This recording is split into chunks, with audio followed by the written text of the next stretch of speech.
শেখ, আপনি আমাদেরকে বলবেন এই বছর যারা হজে যাবেন তাদের আসলে কি কি প্রস্তুতি থাকা উচিত?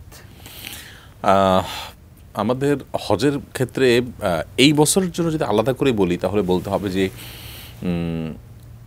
প্রচণ্ড গরমের মধ্যে এবছর হজের কার্যাবলী আমাদের সম্পন্ন করতে হতে পারে।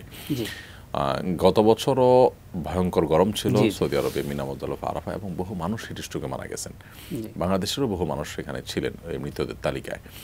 তো এই জন্য আমার মনে হয় যে ওখানে তীব্র গরম পড়বে, সেটি আমাদের মাথায় রাখা দরকার, এবং সেই জন্য উপযোগী পোশাক আশাক নিয়ে যাওয়া দরকার।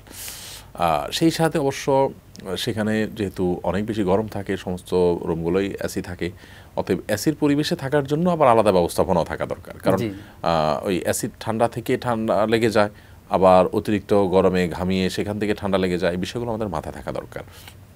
সেই সাথে আপনার হজটা আসলে হওয়া উচিত হলো ইয়াং বয়সে অথবা শক্ত থাকতে। একেবারে বৃদ্ধ বয়সে হজ করার আমাদের দেশ থেকে যে মানুষের মধ্যে প্রবণতা দেখা যায়, এটা আসলে সঠিক নয়, এবং এর ফলে যেটা হয় যে হজের কার্যাবলী সম্পাদন করা খুব কঠিন হয়ে যায়। তো বিশেষ করে আরাফা, মিনা, মুজদালিফা এই জায়গাগুলোতে যখন অনেক বেশি রোদের উত্তাপ থাকে, তখন বাহিরের প্রয়োজন ছাড়া বেরোনো এবং আপনার সময় কাটানো, এগুলো আমাদের জন্য রিস্কি হয়। এই বিষয়গুলো আমাদের মাথায় রাখা দরকার। আর এর বাইরে আমাদের বস্তুগত যে প্রস্তুতি আছে সেগুলো মোটামুটি আমরা সবাই কম বেশি জানি বা প্রশিক্ষণ নেই, সেই প্রস্তুতিগুলো আমরা নেব। এক সময় মানুষ এখান থেকে চিড়ামুড়ি নিত, বদনা নিত, প্লেট নিত, এগুলোর কোনো প্রয়োজন এখন আর আসলে থাকে না, নাই। তখনও থাকছিল না, মানুষ মনে করে যে এগুলো লাগে। আজকাল সব জায়গায় শুকনো খাবার ইত্যাদি পাওয়া যায় পর্যাপ্ত। যাই হোক, এর বাইরে একটা প্রস্তুতি খুব বেশি দরকার, সব বছরের জন্য সেটি প্রযোজ্য, তা হলো প্রপার প্রশিক্ষণ নেওয়া, যে সেখানে আমি কিভাবে আমার হজের পুরো বিধিবিধানগুলোকে সবচেয়ে ভালোভাবে পারফর্ম করতে পারবো, এই বিষয়গুলো জানার জন্য, যে কিভাবে করা উচিত, কিভাবে উচিত না, কোনটা জায়েজ না, কোনটা সুন্নাহ নয়, এই বিষয়গুলো জানার জন্য আমাদের ভালো প্রশিক্ষণ নেওয়া উচিত, এবং সেই সাথে ভালো ভালো বইগুলো পড়া উচিত। হজ যেহেতু জীবনে একবারই ফরজ হয়, অতএব অনেকে আছেন জীবনে কখনো হজ করেননি এবং আর জীবনে হয়তো যাওয়ার সুযোগ হবে না।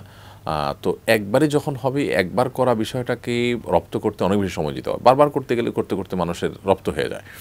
তো এই জন্য আলাদা আমাদেরকে সময় দিয়ে হজের বিধিবিধানগুলো, হজের মাসাইলগুলো জানতে হবে। অনেক টাকা খরচ করে যান, কিন্তু সেখানে গিয়ে হজের সে উপকারিতা তিনি লাভ করতে পারেন না, এটা খুবই দুর্ভাগ্যজনক। তো এই জন্য প্রস্তুতির অংশ হিসাবে হজের বিধিবিধানগুলো জানার জন্য খুব ভালো প্রচেষ্টা থাকা উচিত, এবং সেখানে গিয়ে স্বাস্থ্যগত দিক থেকে ভালো থাকতে পারেন, পরিবেশের সাথে খাপ খাওয়াতে পারেন, এই বিষয়গুলোর জন্য আলাদা প্রস্তুতি থাকা উচিত। আলহামদুলিল্লাহ, বাজারে অনেক ভালো বই যেমন আছে, অনেক ভালো ভালো প্রশিক্ষণের উদ্যোগ নেওয়া হয়ে থাকে। আমরা সুন্নাহ ফাউন্ডেশন থেকে হাজিদেরকে ফ্রি হজ প্রশিক্ষণ করায় থাকি প্রতি বছর, এবং যারা নিবন্ধন করেন, আমাদের কাছে আবেদন করেন, তাদেরকে কয়েক হাজার মানুষকে আমরা ধাপে ধাপে কয়েক ধাপে হজ প্রশিক্ষণ করিয়ে থাকি। এবার ঢাকার পাশাপাশি চট্টগ্রাম আমাদের করার পরিকল্পনা আছে ইনশাআল্লাহ। তো আরও অনেকেই হজের প্রশিক্ষণ দিয়ে থাকেন। এই প্রশিক্ষণগুলো যদি আমরা নিতে থাকি বেশি বেশি করে, তাহলে ইনশাআল্লাহ হজ যাত্রাটা আমাদের সহজ হবে।